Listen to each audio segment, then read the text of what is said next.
You're listening to PetLifeRadio.com. Shut up and sit down.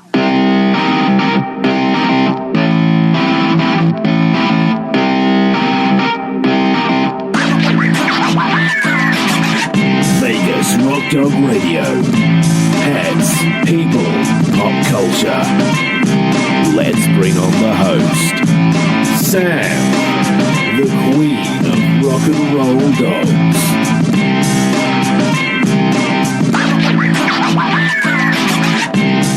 Hello everyone, welcome to the show. I'm Sam, the queen of rock and roll dogs, and you are listening to Vegas Rock Dog Radio. It's a rock and roll show all about pets, people, and pop culture. And I am live from Las Vegas, just minutes away from the famous Las Vegas Strip. And you're probably wondering how this British girl ended up here. Well, I blame that all on my husband. He's actually from Pittsburgh, and we lived there for a little while. Then we moved to Nashville. Then we decided we wanted to be a little bit warmer, and we came out to Las Vegas almost 20 years ago. And now, here I am, minutes away from the Las Vegas Strip. How crazy is life? Anyway, today's show is going to be full of information, a very informative show today with some fun news thrown in. Now, if you would like to connect with me on the internet, and I love to communicate with all of our listeners and also our readers, because we have a lot of readers from the blog, then it's very, very simple. Our main website is actually vegasrockdogradio.com. It's the hub of the show. And that's where you will listen to the show live, or you can listen to an archive show, or you can listen to the pet tip of the day. So that's one place that you can go. We're also on Periscope, not that often, but once in a while we do throw ourselves on Periscope, and that is Vegas Rock Dog. And Instagram is Vegas Rock Dog as well. Post pictures of your pets, tag me, I'd love to see them. We're also on Facebook, Vegas Rock Dog Radio. Pretty simple. And we're on Twitter. This one's not so simple because I couldn't get the name, and that is Vegas Rock Dog Show. Drop the W off the end. So that's Vegas Rock Dog Show. If you want to pick up some rock and roll clothing for you and your pets, and this is how our entire company started over 10 years ago, you will go to vegasrockdog.com. And I talked about our blog earlier. That is the rockandrolldog.com, and that's where we post reviews, news, any campaigns we've got going on. You know what? I have to cover actually a couple of events that I've not had time just yet to cover that I was a part of. So look out for those going. That's the rockandrolldog.com, and you'll sign up for our newsletter to be the first in the know. And talking about being in the know, we do have an app, and our app is easy. Oh my gosh, and it's free. You're going to go to yap.us, and you'll download the free app, and then you will download Vegas Rock Dog Radio onto the app itself. That way you'll get all the information. You can listen to the show live through your phone, through your app. And also, if we do any notifications, you will get one immediately on your phone. Again, first in the know. And if you hear some tippy-tippy-tina paws around today, I've got all 3 dogs in studio. 2 out of 3 are sleeping. One is pacing around and keeps coming back for some cuddles. And that's Miss Galaxy, who's walking around. And we've also got Miss Thornton sleeping and Mr. Twix sleeping also. That's in case you know. But hey, it's to be expected. I've had all kinds of animals in the studio. I've had pigs, I've had monkeys, lots of doggies, and I've had kitty cats in the studio. I'm not scared to bring any animals in. So if you hear a bark or a meow, it's all par for the course with the show.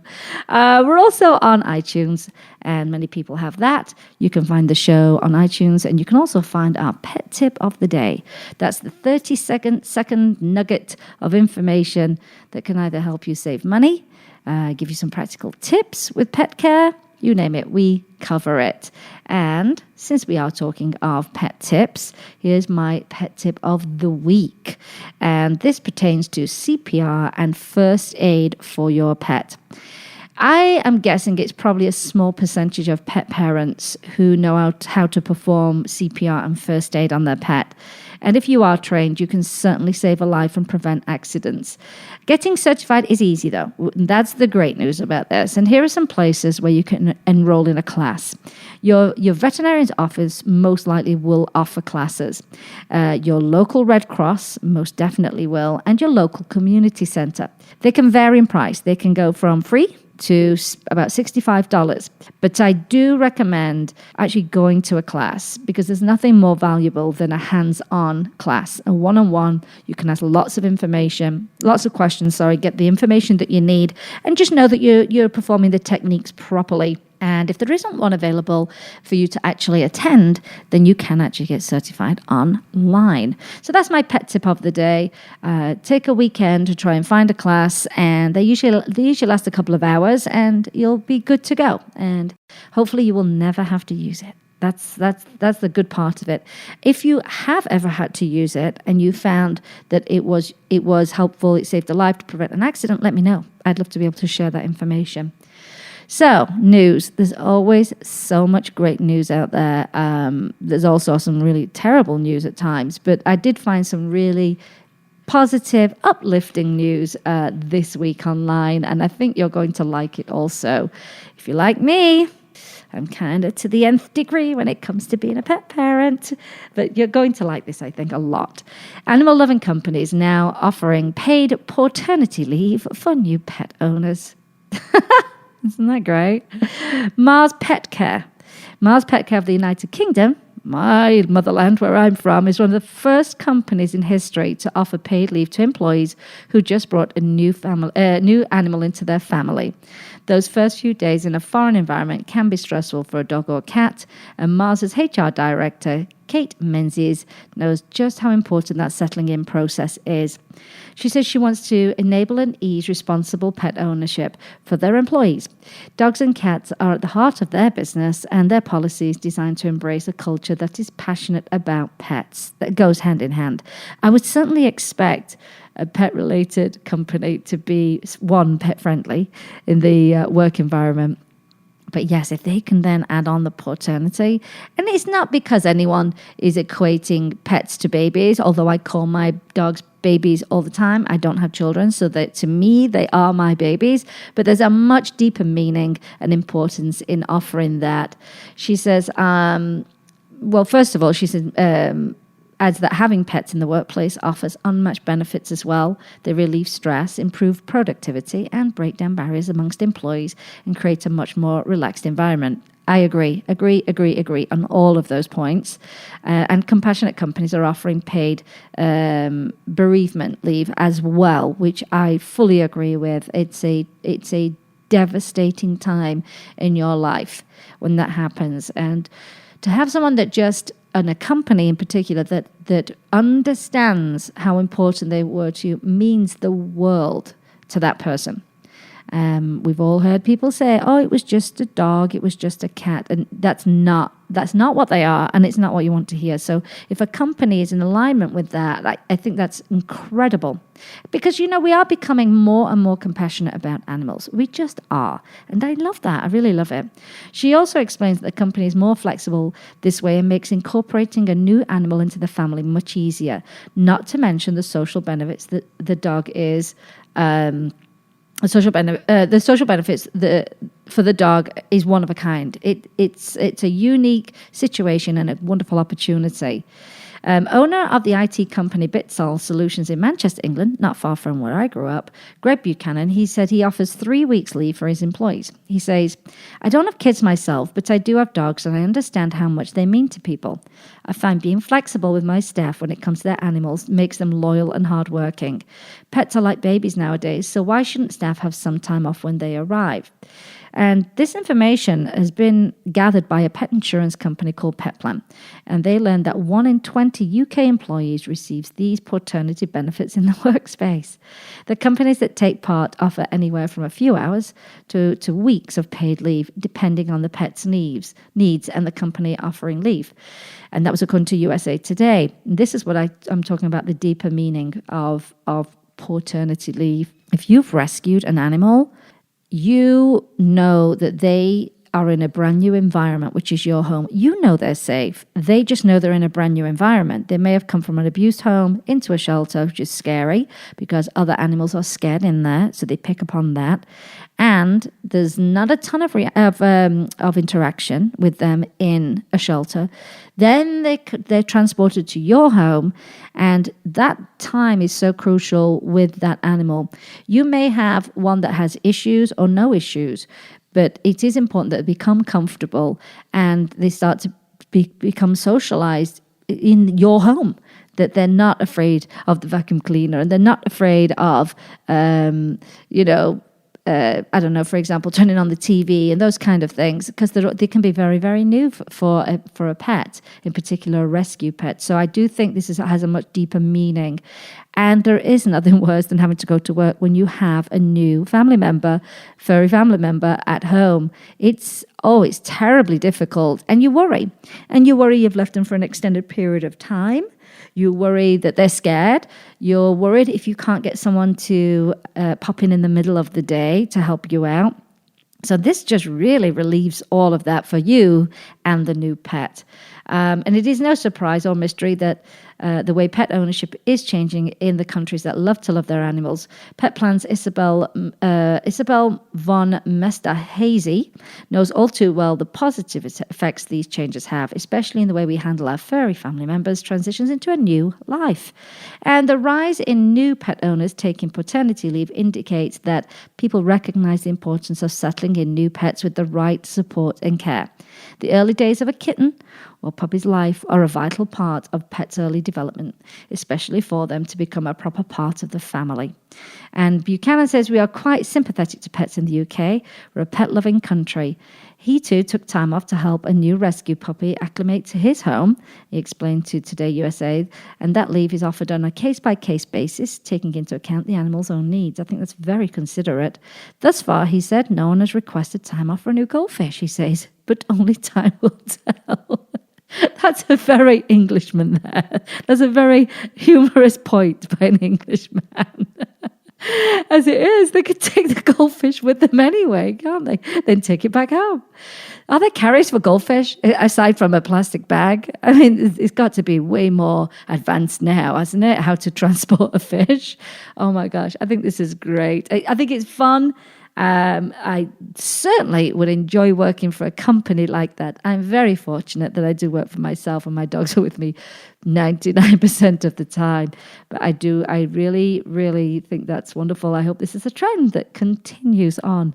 Well, with that said, let's take a quick break. When we come back, we're going to talk about a little bit of piece of news that I think you'll like as well. In fact, I know you will.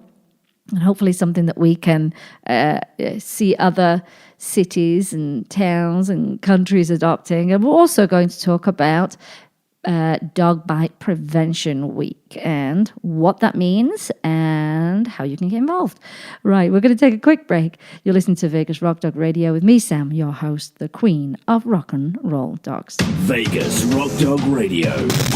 Pets, people, pop culture. It's hard to find time for your furry family member. That's where Camp Bow Wow comes in.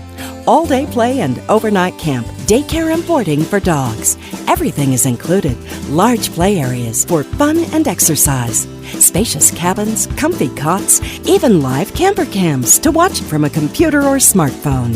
Camp Bow Wow offers the best care and is the place to go where a dog can be a dog. For locations and more information, visit campbowwow.com.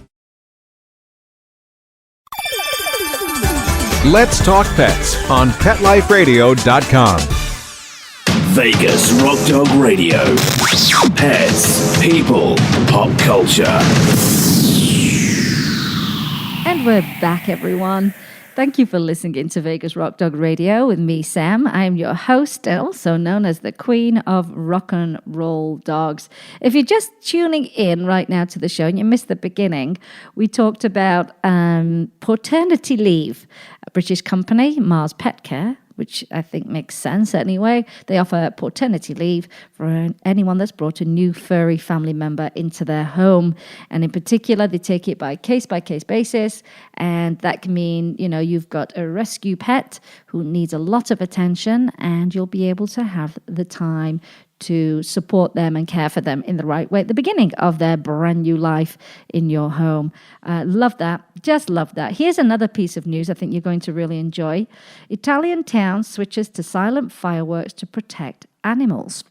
The town of, oh gosh, I've always got a complicated name to pronounce in the show. I hope I don't butcher this one. The town of Collicchio in Italy, sounds good though, has passed legislation. This is legislation which forces citizens to use silent fireworks.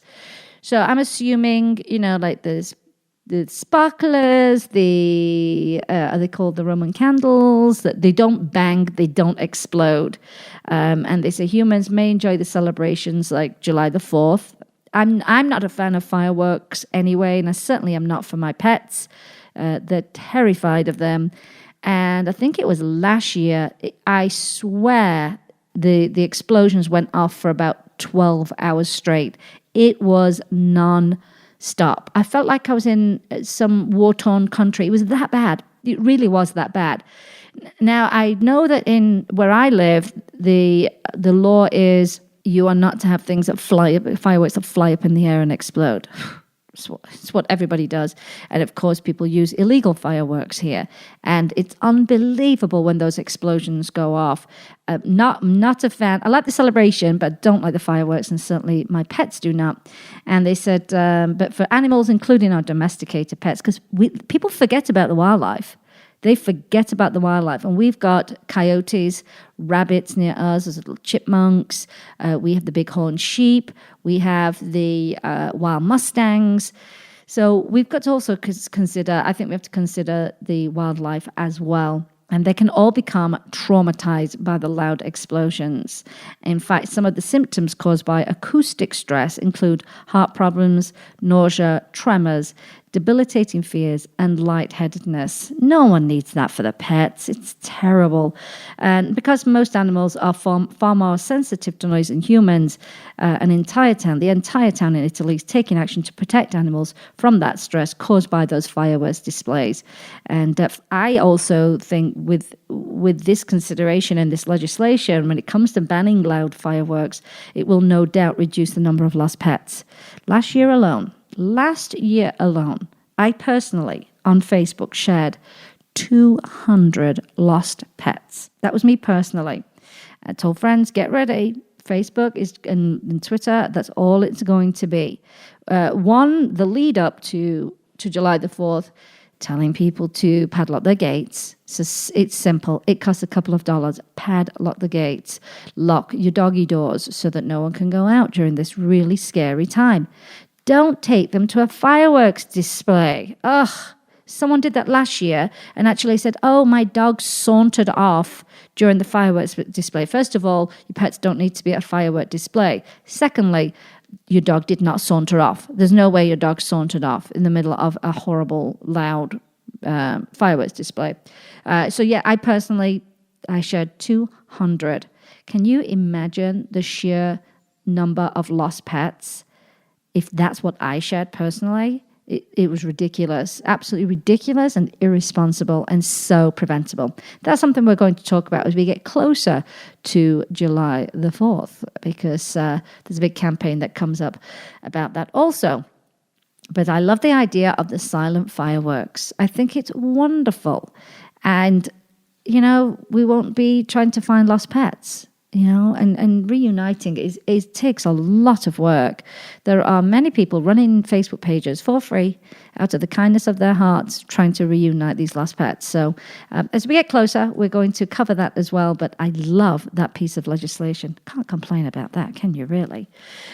So we've had two great pieces of news there. And that makes me happy because often there's some pretty terrible news about animals that come across through social media. I'm hoping this week, because it is Dog Bite Prevention Week, that we see less and less stories about people getting bitten by dogs. And, well, you can get bitten by a cat too. Trust me on that. Or your pet, I don't know, snake. Or but there are some very, very simple, practical tips that you can actually follow to prevent bites. And here are some statistics. Each year, more than 4.5 million people in the US are bitten by dogs. Almost 1 in 5 people bitten by dogs require medical attention. Every year, more than 800,000 Americans receive medical attention for dog bites. At least half of them are children, and I don't think that's a surprise. Children are by far the most common demographic of dog bites and are far more likely to be severely injured. Most dog bites affecting young children occur during everyday activities and while interacting with familiar dogs. Senior citizens are the second most common dog bite demographic there. And what can you do? Well, we talked a little bit earlier about socializing a new pet that comes into your home after you've rescued them. And that is exactly what needs to happen. It's not just for dogs, it's for cats. And what is socialization? Well, it is the time that you take to prepare your cat or dog in order to become comfortable with other animals, with people, places, noises, we just talked about the fireworks, and other activities. The idea is that they take these experiences in their stride because they've been so used to being around them.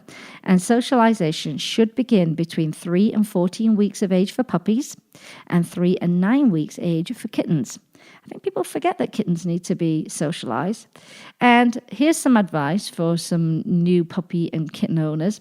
And if you have recently adopted a pet, you still need to socialize them despite their age. You don't know their history. You don't know what they're comfortable with, what they're not comfortable with. And it's a brand new life. So start from scratch, and just start socializing. And here's how you're going to do it. You're going to obviously expose your pet to new experiences, and always keep these new experiences positive and varied. You'll teach them that each experience is fun, obviously by your own demeanor as well, and that they do not have to be fearful, because as you know, if a dog or even if a person is fearful, they're going to react. And it can prompt a dog bite. And this is why that socialization is a precursor to preventing that. And it is a top priority. Along with the positive experience, there's going to be a lot of praise, treats, and positive playtime, lots and lots of rewards. So they associate each experience with, oh, this is fun, this is great, I get a treat, I get attention, I get to play. Rewards are really good. And always move at a pace that's appropriate for your pet. We all know we've all got that one pet that's deathly afraid of something. I've got one that's really scared of the vacuum cleaner. Well, I'm not going to force my dog to stay in that situation or move her into it very quickly if she's really scared of it. She has to be brought in very slowly. I can now walk her past a vacuum cleaner without her really freaking out. Lots of praise, lots of reward, being confident with her, and that's helped her tremendously. There was a time you opened the cupboard to the vacuum and she was gone, and now she can actually walk past it and she's okay with it. She tiptoes, but that's okay, and she's fine. But I've not forced her into anything. So that's why that's important, is to go at their pace. If they're really scared and back off, let them back off. It's time. Think about yourself in those situations. You're scared of heights. You wouldn't, expect someone to say, come on, I'm going to drag you out on this big balcony and we're 50 floors above the ground. And it's not going to happen straight away. So you've got to exercise some patience, lots and lots of patience, and lots of positivity. If you're not sure exactly how to do these kind of exercises, sign up for a class. Really easy. Sign up for a socialization class. And socialization is something you will do your pet's entire life. I still do it to this day. It's not even a socialization thing. It's more of a what's the word? I guess an anchoring of positive behavior, which is every time my dogs go outside to the bathroom, I still tell them they're good girls and good boys. Well done. And they know that that's good. We're doing it outside. That's a really good thing. So this is going to continue their entire life. Now, preventing, that's one way of preventing dog bites is to have, or cat bites is to have well-socialized pets.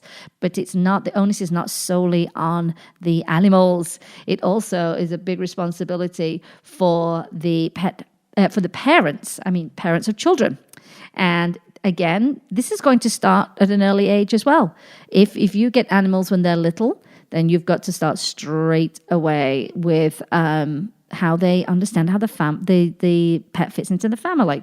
And as I say, it's not solely for the pet parent to figure out, it's also for parents and their children. And any discussions, particularly with little children, they've got to be kept very, very, very simple. You can't get too complex. You can't try and explain body language to little children because they won't understand that. And so what you're going to do is you're going to keep things very, very simple.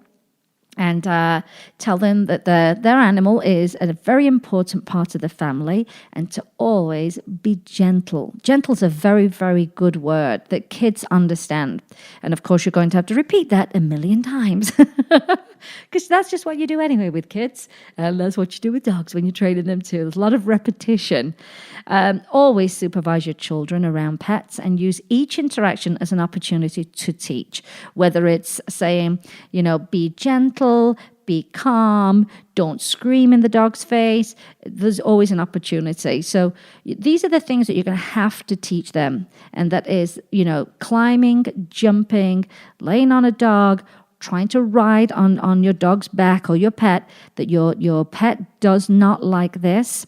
It's wrong. It can hurt them, and that they should never, ever, ever do that. And you're going to have to repeat that a lot. You're going to teach them that pulling their tail and pulling their ears hurts them. They dislike it. It can hurt them. And we love them and we care for them. We must be gentle. They're part of our family. Teach them that when their pet walks away, that they don't want to play. They're done with playtime. They must leave them alone. And if they come back, they can play. That's a very important one. You don't want your children dragging on your pets, bringing them back to play. And also tell them to leave your pets alone when they're sleeping or eating. I think they're two of the most important ones. Don't wake up a sleeping pet and don't go near their food. Teach kids never to tease dogs. Don't take their toys. Don't take their food or treats. Don't pretend to hit or kick them. It's not funny. It's not kind. We have to be gentle. They're important to us. They're valuable to us. Also teach your children how to walk your dog on a leash properly. Far too many times I see videos that people post and think they're cute and say, look at my little girl walking the dog. And she's dragging the puppy by its leash. And that's a big, big no-no. So you could teach them how we walk our pets properly on a leash. Of course, if they're young, they're not going to be doing that outside. This can be in the house. And that way they learn the kind, gentle way to do that. Teach your kids never to crowd your pets in their crates, their beds, never to crowd them in a corner. Teach them not to lock them in cupboards or put them in boxes, and teach them that their crate or their bed is their private space, is where they get to go be by themselves and just be quiet and relax, and that they must respect that place, that it's not for them to go into. So that's what you can do in the home. Now, outside of the home is a whole different kettle of fish, as we like to say in England. And the idea is to avoid unknown dogs. I avoid unknown dogs. I avoid unknown dogs that are not on the leash. That's my biggest fear, because I was, I'm not going to say I was attacked, but the dog tried to attack my two dogs tried to attack two of my dogs. And I ended up getting injured in the middle of it. I didn't get a bite, but I had a huge Labrador, huge dog, run headfirst into my kneecap, and I thought he'd smashed it into smithereens. I don't think I've ever screamed so loud in public in my life. That pain was excruciating. And one of my dogs did get bit. It wasn't serious. I was in a situation, we were in a situation just walking our dogs in the neighborhood, and somebody opened their front door and just let their dogs out loose. And I just, when you know it's coming, and you go, oh my goodness, and you just try and prepare for that. Had I seen them off in the distance, just maybe on the street, I would have about turned and walked away quietly. I didn't get the chance in that situation. So if you do see an unknown dog and it is loose, leave the area. consider leaving the area straight away. Always ask anyone that you meet with a dog if you can pet their dog, and teach that to your children. Very important. Don't run up to doggies. Don't scream at them. Don't touch their faces. Always ask permission. Can I pet your dog? And as a pet owner, be very honest. And if it's not a good situation, just say no. It's probably not a good time right now. But you can look at him, from where you are. I think that being honest is really important. If they get offended, oh well, no big deal. You will have prevented anything happening if you have a pet that's not really into kids. And I think that's a really, really good manners thing to start off with. It's the same with, people say, oh, can I give your dog a treat? Maybe it's not a treat that I want them to give my dog. Maybe I have a dog that would snap a treat out your fingers. I mean, I actually don't, but there are some considerations as well. And here's another one too. I mean, hopefully your children never end up in this situation where they're out playing and there's a dog loose, and you've got to teach them to very confidently, quietly walk away if they come close to an aggressive dog, and instruct them to stand still. If the dog tries to go after them, take a defensive position, and it often helps to tell them to be a tree, stand quietly with their hands low, clasp in front of them, remain still, keep the head down as if they're looking at their feet. And if they are knocked down, teach them to cover their head and their neck with their arms and curl into a tight ball. Hopefully you'll never be in that situation. And teach children to avoid escalating and making that situation worse by yelling, screaming, running and hitting and making sudden movements towards the dog. I think we can all give these tips. I don't know exactly how each person would react individually. They say don't break up a dog fight. Guess what I've done? And I've jumped in the middle when one of my dogs is getting bitten.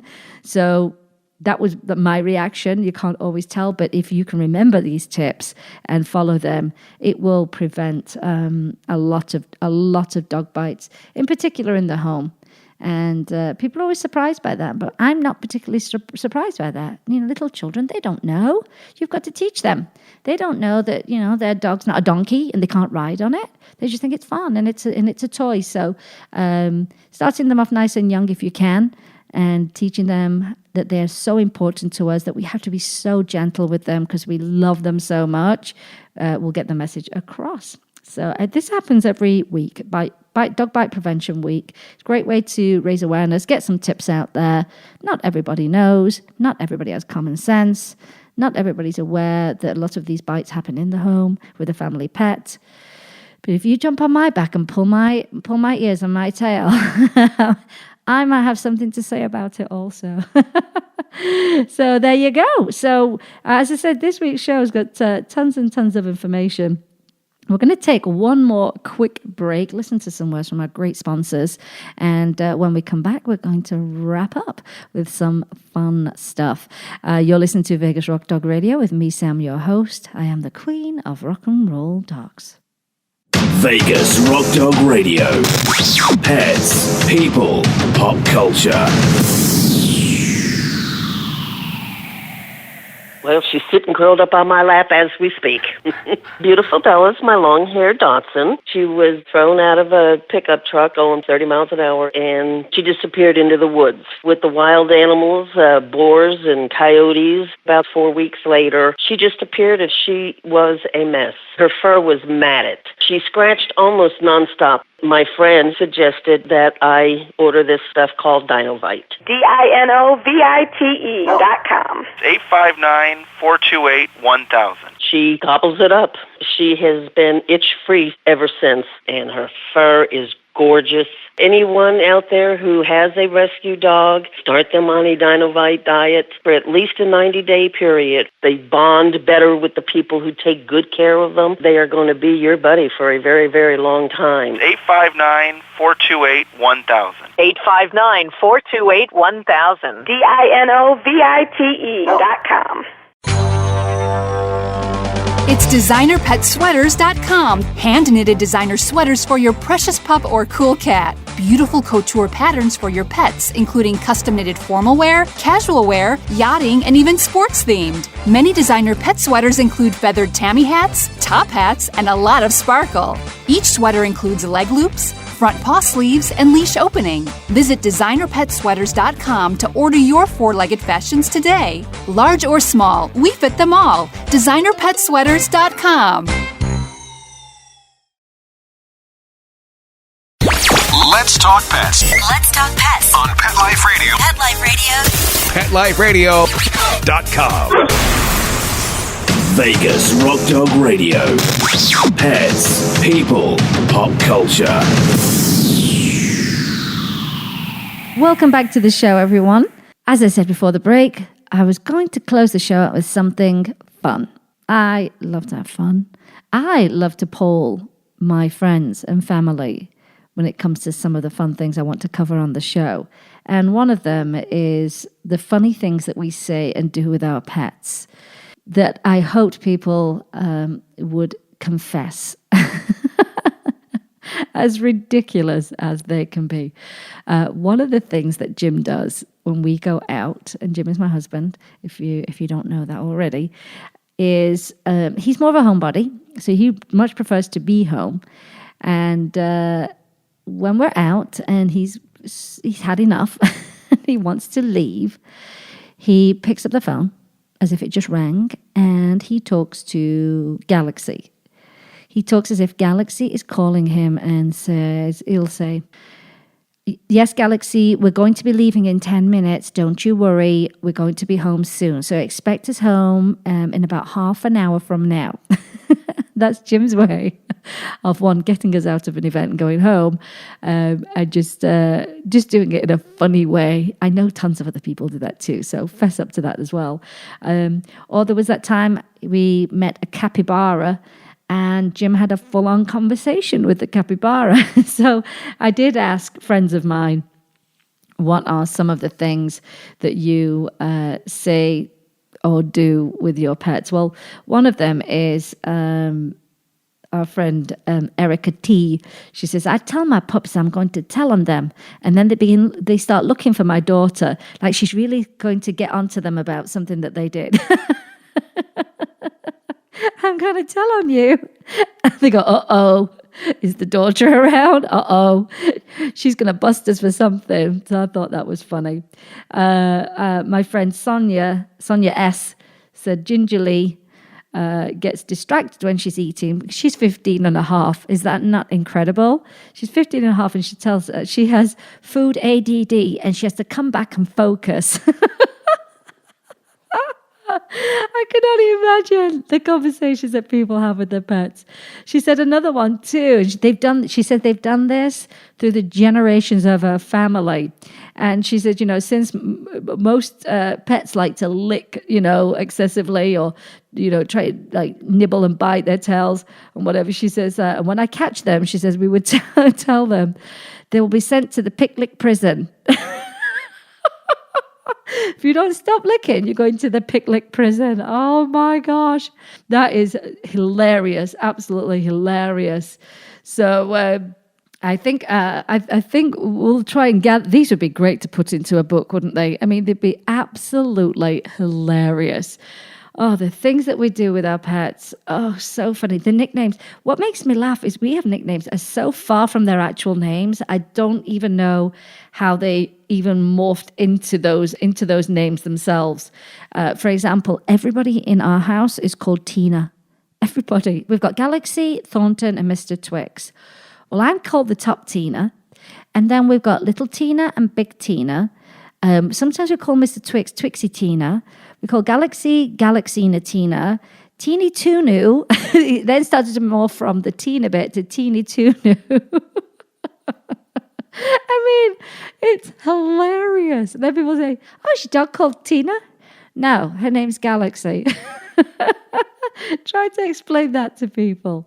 But the things we do, I sing to my dogs. I have songs for them. They all seem to have the same melody, which my husband, being a musician, thinks that it's the most terrible melody you can ever have. but I made it up. It's unique for them. What else do I do with them? I mean, all kinds of funny things. But isn't that great that we have these kind of relationships? We have so much fun with our pets. You could never measure how much fun we have with them. It's impossible. Or how much we love them. It's impossible. If you've got a funny, quirky thing you do or say, or a dance you do with your pets, or a song you made up, let me know, because I will share that on the air.